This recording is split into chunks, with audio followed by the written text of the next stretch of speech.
ဖိဖိပါတောက်ချာနေရုံတက်ဖို့ပြင်ဆင်နေတဲ့ဖိဖိလေးပဲဖြစ်ပါတယ်ပတ်စံရည်သေးသေးလေးတွေကိုရှိသမျှပစ္စည်းတွေအကုန်ထိုးထည့်ပြီးတဲ့နောက်မှာတော့ရုံသွားဖို့ ready ဖြစ်ပါပြီ Let's go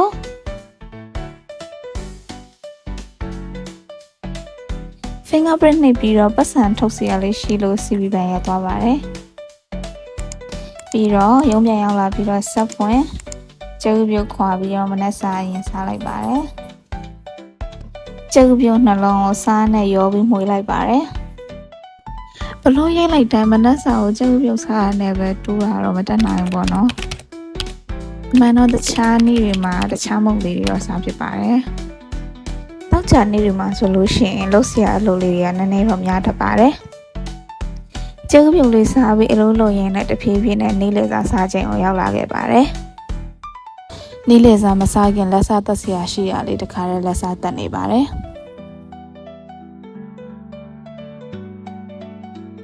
ထမင်းစားကနေကိုမုတ်တူရနဲ့ကောက်စားလိုက်ပါသေးတယ်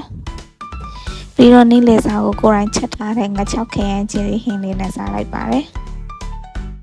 စားပြီးတောက်ပြီးတော့အလားပြတ်မှာဆိုတဲ့အတွက်ကြောင့်နှခမ်းနေလေးဆိုစပင်းလေးကိုပုတ်ပြီးတီးပြီးနဲ့ပဲမြောက်လိုက်ပါတယ်အခုပဲထမင်းစားပြီးရရွှေရင်အိမ်မိုးလက်ဆောင်တရားရုံရှိရောက်နေရတဲ့တဝန်ရောက်ဝယ်စားလိုက်ပါတယ်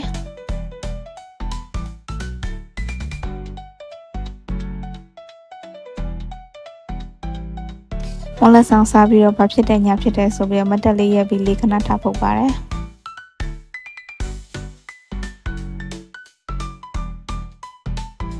ပြီးတော့မလက်ဆောင်လေးပြန်စားကုန်သွားတော့အလုပ်ကလေးကိုဆက်လုပ်ပါတယ်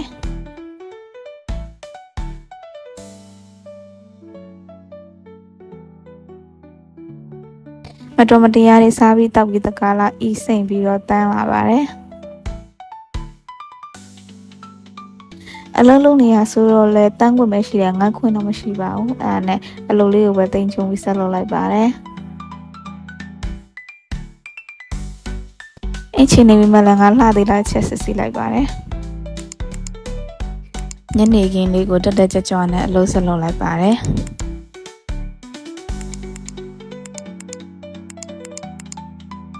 တဖြည်းဖြည်းနဲ့အိမ်ပြန်ကနေအချိန်လေးကိုနီးစပ်လာပြီးမို့လိုလိုလက်စားအလုပ်လေးတွေလက်စားတက်ပြီးတော့အိမ်ပြန်ပါပြီဘိုင်ဘိုင်